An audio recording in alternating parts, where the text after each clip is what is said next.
Welcome back to the third part of developmental scenario of teacher education in India. Today we will learn about the uh, National Policy on Education 1986 and other committees constructed for the development of teacher education in India. Especially the committees and commissions are framed for overall educational development, and the teacher education is one part of that recommendation, which is included with our education system. So let's start the session. Here students, you can see that the National Policy on Education 1986, it is a policy formulated by the Government of India to promote education amongst India's people. Bharat के लोगों में शिक्षा व्यवस्था को और बेहतर बनाने के लिए नेशनल पॉलिसी ऑन एजुकेशन का निर्माण किया गया था. The first NP was promulgated in 1968 by the government of prime minister Indira Gandhi. जो first national policy on education जो है उसका प्रारंभ 1968 में किया गया था, and the second was during the prime minister of Rajiv Gandhi. और जो सेकंड वाला है उसका राजीव गांधी जब प्राइम मिनिस्टर थे उस समय इसका गठन किया गया था. तो 1968 में ही इसका प्रारूप बनना स्टार्ट हो गया था और 1986 में इसको हमने देखा, साकार रूप इसका हम लोगों ने देखा. Then NPE states that the status of teacher reflects the socio cultural ethos of a society and no people can rise above the level of its teacher. NPE ने शिक्षक के महत्व को वर्णन करते हुए यहाँ पे कहा कि सामाजिक और सांस्कृतिक प्रकृति शिक्षक में ही प्रतिबिंबित होता है और कोई भी व्यक्ति एक शिक्षक के स्तर को पहुंच नहीं सकता है. जो शिक्षक है वो उसका स्थान सर्वोत्तम होता है. The following recommendations are made for the improvement of teachers professional competency and their service conditions. Here the committee recommended some uh, conditions for the improvement of the teachers, like the methods of recruitment of teachers will be reorganized to ensure merit, objectivity, and conformity with spatial and functional recruitment.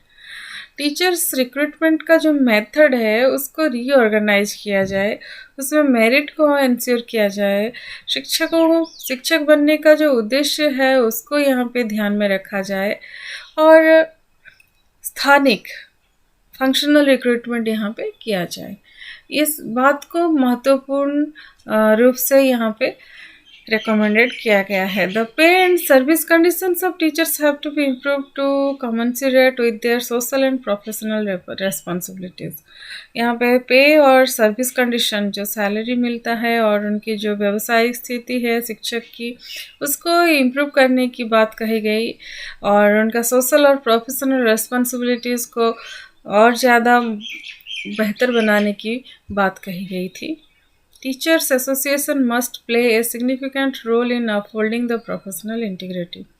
Teacher association का संगठन कुछ साल पहले ही इसका संगठन होना प्रारंभ हुआ था. तो टीचर एसोसिएशन जो है इसका सिग्निफिकेंट रोल होना चाहिए और शिक्षक का एक प्रोफेशनल इंटीग्रिटी वो मेंटेन करने के लिए हमेशा तत्पर रहे, ये सुझाव इसमें दिया गया.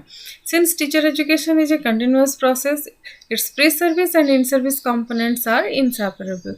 इन्होंने प्री सर्विस और इन सर्विस दोनों को एक ही साथ सम्मिलित किया क्योंकि कहा कि टीचर एजुकेशन जो है ये सतत प्रक्रिया है और प्री सर्विस और इन सर्विस ये अलग नहीं है, क्योंकि इन सर्विस में आने के लिए प्री सर्विस जरूरी है. तो ये दोनों एक ही सिक्के के दो पहलू हैं. As a first step the system of teacher education will be overhauled.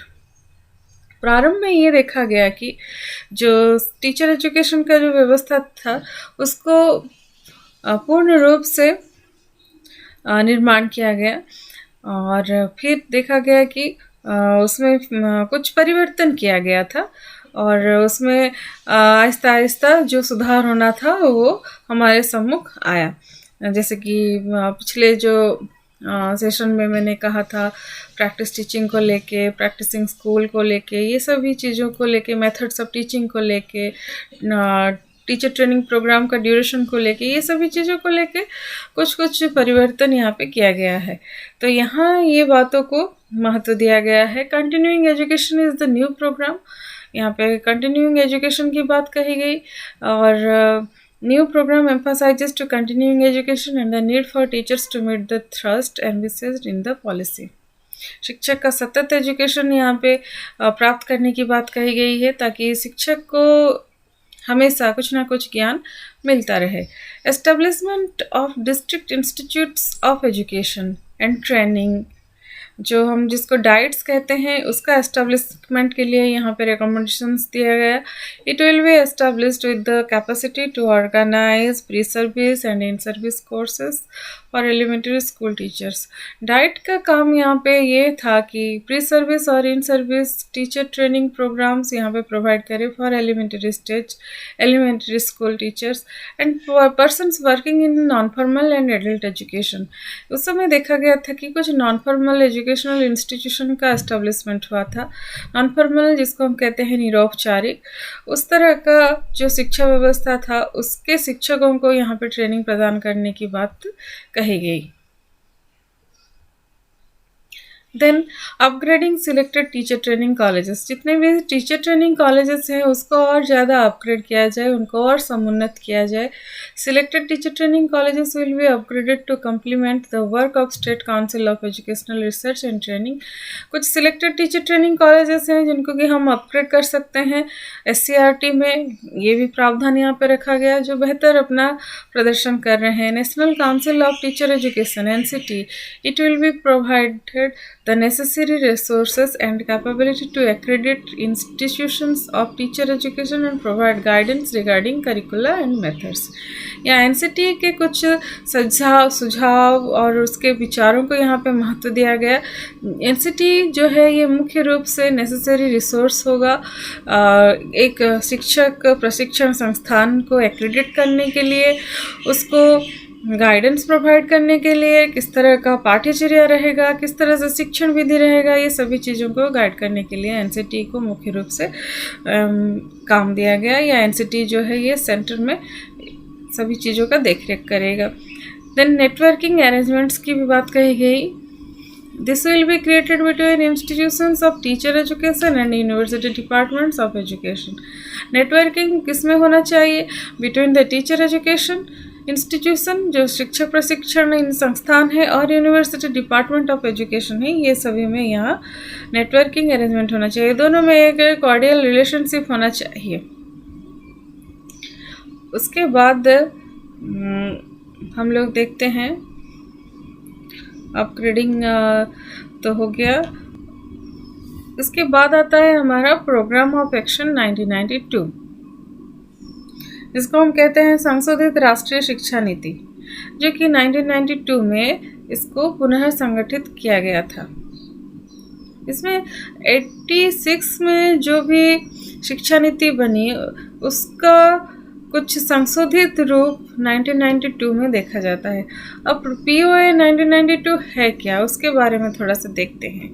When National Policy on Education 1986 began to be implemented in our country, it was opposed by the opposition parties, but the Prime Minister Sri Rajiv Gandhi continued with its implementation। इसका जब संगठन किया गया 1986 के जब राष्ट्रीय शिक्षा नीति को प्रारंभ किया गया, उसका इम्प्लीमेंटेशन होना स्टार्ट हुआ, it was opposed by the opposition parties. Ruling party ने तो इसको लागू कर दिया, लेकिन जो ऑपोजिशन पार्टी थे इन्होंने इसको अपोज करना प्रारंभ किया। फिर भी इसको कंटिन्यू किया गया था श्री राजीव गांधी के समय। A committee was set up under the chairmanship of Acharya Ramamurti in May 1990 to review NPE and to make recommendations for its modifications. जब इसमें इतने सारे ऑपोजिशन देखा गया तो एक कमिटी इस समय सेटअप किया गया था, जिसके चेयरमैन थे आचार्य राम मूर्ति। ये 1990 में इसको रिव्यू करने की बात कही गई थी। NPE जो है उसने कुछ मेजर रिकमेंडेशन और मॉडिफिकेशन एनपीई के संदर्भ में यहाँ पे किया गया 1986 के एनपीई के संदर्भ में. Then Sri Chandrasekhar became Prime Minister in November 1990. He allowed committee to continue its work and submit its report on 26 December 1990. तो यहाँ पे ये भी देखा गया उसके बाद जब प्राइम मिनिस्टर चेंज हुए उन्होंने वही कमिटी को अगेन अपना काम को कंटिन्यू करने की परमिशन दिया और उनको रिपोर्ट सबमिशन करने की उन्होंने रिपोर्ट सबमिशन करने के लिए उन्होंने कहा और रिपोर्ट जो है वो सबमिट हुआ 26 दिसंबर 1990. The report was yet to be debated in the parliament. अब जो रिपोर्ट आया है वो अभी भी पार्लियामेंट में डिबेटेड था. When once again Congress came into power and wanted to implement NPE 1986 in its original form. यहाँ पे फिर देखा गया कि कांग्रेस जो है वो फिर अगेन पावर में आया और उन्होंने फिर अपना जो पुराना एनपी 1986 था उसको ओरिजिनल फॉर्म में उन्होंने इम्प्लीमेंट करने का अगेन प्रयास किया. But Ramamurthy commission report was lying for consideration. अब यहाँ पे रामामूर्ति कमीशन जो था उसका जो रिकमेंडेशन था उसको यहाँ पे ध्यान में नहीं रखा गया था, लेकिन उसको कंसिडर करने की बात यहाँ पे कही गई. तो ये कमीशन का जो रिकमेंडेशन था उस आधार पर प्रोग्राम ऑफ एक्शन में कुछ परिवर्तन किया गया था. So the central government constituted another committee, Central Advisory Board of Education.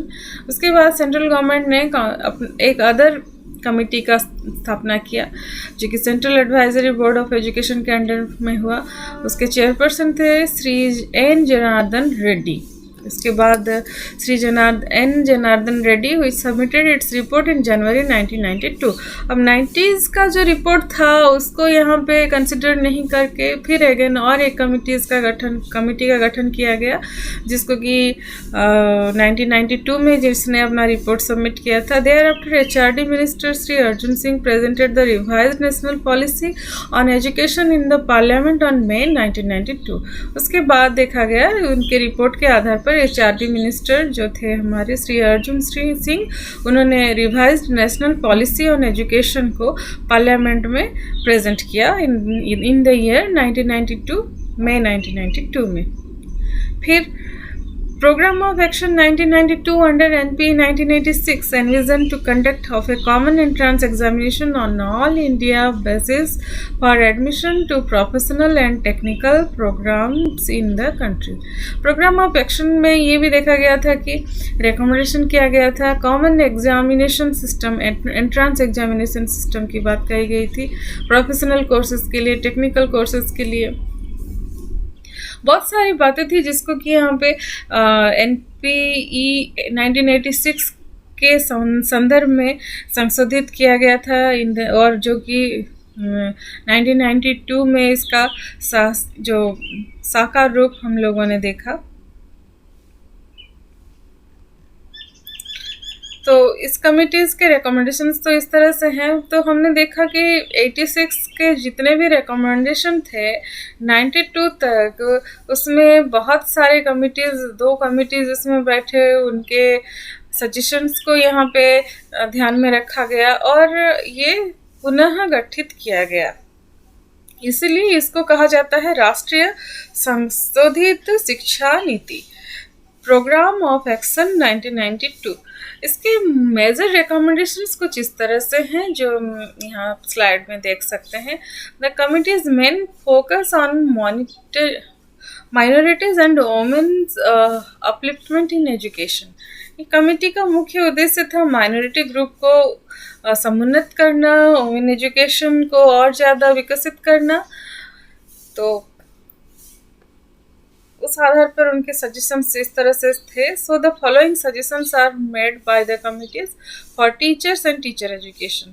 तो जब हम कोई माइनॉरिटी ग्रुप को और जो संख्या लघु संप्रदाय हैं या ST/SCs हैं उनका हम विकास करने की बात कर रहे हैं तो टीचर एजुकेशन में भी परिवर्तन होना ज़रूरी है. तो उसके संदर्भ में इन्होंने सजेशन दिया, where teachers are not available in schools located in SCs and ST localities, crash programmes for giving suitable training to eligible persons for ST SC will be started. अगर ST SC क्षेत्र में उपयुक्त शिक्षक available नहीं है तो कुछ crash courses वहाँ पे स्टार्ट किया जाए, ताकि उपयुक्त संख्या में और उपयुक्त एलिजिबल पर्सन को वहाँ पे टीचर्स के रूप में नियुक्त किया जा सके। The eligible amongst them will be appointed as teachers in the schools, जो एलिजिबल होगा उसको उस विद्यालय में टीचर्स के रूप में अपॉइंटमेंट दिया जाएगा। Specified teacher training institution such as DIETs will be identified for training of SC ST teachers on a large scale. यहाँ पे डाइट्स को ये इंस्ट्रक्शन मिला कि आइडेंटिफाई करे ST SC टीचर्स को और उनको और बेहतर ढंग से प्रशिक्षण देने का यहाँ पे वो कमिटमेंट करें। In order to encourage SC ST students to become teachers, special courses integrating secondary, senior secondary and professional training will be devised। ST SC student को और ज़्यादा encourage किया जाए ताकि वो एक बेहतर शिक्षक बन सके, कुछ बेहतर टीचर ट्रेनिंग को वो ऑप्ट कर सके, इस तरह से उनको भी encourage किया जाए। Wherever possible, husband-wife teams will be posted as teachers in tribal areas। अगर संभव है तो कुछ ट्राइबल एरिया जहाँ पे हस्बैंड वाइफ टीम को भी भेजा जाए और जहाँ पे वो साथ में रह के अपना काम कर सकते हैं। This will ensure high participation bye such teachers in school education. ये स्कूल एजुकेशन के लिए इनके लिए कुछ स्तरीय सहभागिता होगी। तो ये सारे जो है major recommendation programme of action में संशोधित किया गया और मुख्य रूप से यहाँ पे ST SC minorities women education को और ज़्यादा इम्प्रूव करने की बात कही गई और उनका विकास यहाँ पे करने का प्रयास किया गया, सजेशंस दिए गए। उसके बाद आता है NCT 1993, NCT national council for teacher education. अब इसमें देखते हैं कि इसका हिस्ट्री क्या है और इसका गठन किस तरह से हुआ। NCT had existed since 1993 as a government advisory body. ये भारतीय संस्थान में एक एडवाइजरी बॉडी के रूप में काम कर रहा था from the year 1993, not as a separate institution. ये कोई अलग संस्थान नहीं था। To look after development and progress of teacher education, ये कोई अलग संस्थान नहीं था कि जो कि शिक्षा का विकास के लिए अलग सा कोई काम करे। ये भारत सरकार का ही एक सेपरेट इंस्टीट्यूशन, भारत सरकार का ही एक एडवाइजरी बॉडी और एक स्टैट्यूटरी बॉडी ये है। Then education in India because of lack of formal jurisdiction, to that effect the national policy on education 1986 allowed the setting up of a government authorized institution with formal powers। अब यहाँ पे देखा गया कि lack of formal jurisdiction in teacher education program, कोई भी तरह का औपचारिक हम यहाँ पे व्यवस्था नहीं देख पा रहे। अब यहाँ पे हम देख रहे हैं कि जो NCT जो है नेशनल पॉलिसी ऑन एजुकेशन 1986 ने इसमें एक सजेशन था कि एक गवर्नमेंट ऑथराइज्ड इंस्टीट्यूशन होना चाहिए विथ फॉर्मल पावर, औपचारिक क्षमताओं के साथ, जो कि टीचर एजुकेशन को सही तरीके से मॉनिटरिंग कर सके, उनके लिए कुछ सुधारात्मक कार्य कर सके और पूर्ण रूप से उसका देखरेख कर सके। तो उस आधार पर यहाँ पे NCT का गठन के लिए सुझाव प्रदान किया गया था और NCT का निर्माण 1993 में यहाँ पे प्रारंभ हुआ एक राष्ट्रीय सलाहकार संस्थान के रूप में। NCT is a statutory body of Indian government setup under the national council for teacher education act 1993।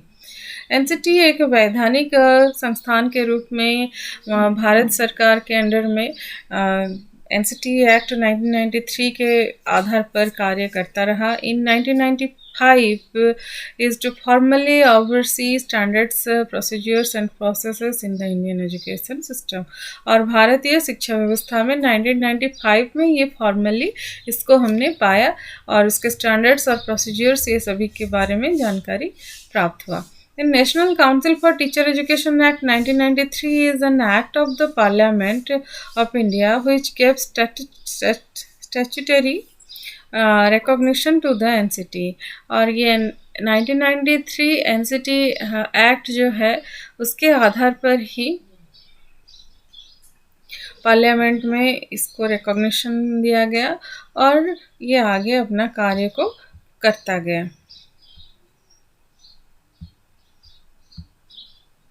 Then इसके ऑब्जेक्टिव्स क्या हैं? The objective of the bill, according to the government, was provide for the establishment of a National Council for Teacher Education as a separate body rather than just an advisory department, a role the council had held since inception in 1976. इसके मुख्य उद्देश्य ये थे उस bill के आधार पर जो parliament में पारित हुआ. Provided for the establishment of a national council for teacher education as a separate body rather than as a just an advisory department. इसको एक एडवाइजरी डिपार्टमेंट के रूप में ना देख के हम इसको एक सेपरेट बॉडी के रूप में देखें और साथ में इसके जो रोल है उसको हम यहाँ पे महत्व दें. जबकि इसका जो भूमिका थी इसका प्रारंभ 1976 से ही प्रारंभ हो गया था. To achieve planned and coordinated development of teacher education system throughout the country. इसका प्रमुख कार्य हुआ टू कोऑर्डिनेट करना, समन्वय करना development of teacher education system throughout the country. पूरे भारत राष्ट्र में शिक्षक शिक्षा कार्यक्रम को यहाँ पे कोऑर्डिनेट करना, उसके लिए प्लान करना, उसको अचीव करना, ये सारे जो हैं इसके अंतर्गत आते हैं. To regulate properly maintain the norms and standards in the teacher education system and for matters connected herewith. जो नॉर्म्स है, स्टैंडर्ड्स है टीचर एजुकेशन के लिए, उसको रेगुलेट करेंगे प्रॉपरली. वो सही रूप से प्रयोग किया जा रहा है या नहीं, ये सभी बातों को भी यहाँ देख रेख करना, उस सभी चीज़ों को मेंटेन करना यहाँ पे इसका प्रमुख काम में जोड़ा गया. It aims at training individuals for equipping them to teach pre primary, secondary and senior secondary stages in schools. यहाँ पे प्रशिक्षण का कार्यक्रम विभिन्न स्तर में देने की बात तो कही गई और ये सभी का मॉनिटरिंग और टाइम टू टाइम उनका कोऑर्डिनेशन और प्लानिंग करने के लिए भी ये पूर्ण रूप से अपना योगदान देंगे, जिसमें primary, upper primary, secondary, senior secondary, ये सारे स्कूल्स, इसमें non formal schools, part time education, adult education, distance education, ये सभी यहाँ पे थे. Coordinate the academic activities on teacher education. Academic activities teacher education programme में जो हो रहा है उसमें वो कोऑर्डिनेट करें. Develop curriculum framework and model syllabus. यहाँ पे वो करिकुलम फ्रेमवर्क को निर्माण करें, मॉडल सिलेबस वो निर्माण करें. Prepare guidelines for conducting academic activities in teacher education institutions. Guidelines provide करें किस तरह से एकेडमिक एक्टिविटीज़ को टीचर एजुकेशन इंस्टीट्यूशन बेहतर ढंग से लागू करेंगे.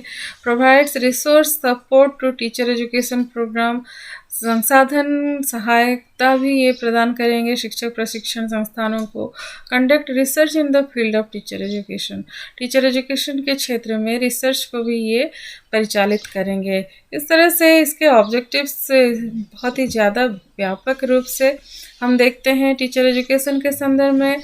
और अभी हम देखते हैं एनसीटी का जो रूप है और 1993 के बाद ये पूर्ण रूप से एक सशक्त संस्थान के रूप में अभी खड़ा है और पूर्ण रूप से पूरे भारत में ये सभी टीचर एजुकेशन इंस्टीट्यूशन को मॉनिटरिंग कर रहा है और उसको कोऑर्डिनेट कर रहा है. उसमें जितने भी आवश्यक क्वालिटेटिव इम्प्रूवमेंट करना है उसको वो अभी कर रहा है। तो टीचर एजुकेशन के संदर्भ में आज हम लोगों ने देखा 1986, प्रोग्राम ऑफ एक्शन 1992 और एनसीटी एक्ट 1993। ये सभी जो है एक एक लैंडमार्क है हमारे टीचर एजुकेशन को और ज़्यादा सशक्त बनाने के लिए। और आगे अभी जो न्यू एजुकेशन पॉलिसी है उसमें भी बहुत सारे रिकमेंडेशन है, उसके बारे में आप लोग प्रीवियसली जो कुछ क्लासेस थे उसमें बताया गया था। और ये टीचर एजुकेशन के संदर्भ में जितना उसका डेवलपमेंटल सिनारियो है ये इतना इसमें कंप्लीट हो रहा है। नेक्स्ट हम लोग और कुछ टीचर एजुकेशन के कुछ पोर्शन को कंप्लीट करेंगे। आज के लिए बस इतना ही। हम लोग आज का लेसन जो है उसको सम अप करते हैं। Thank you.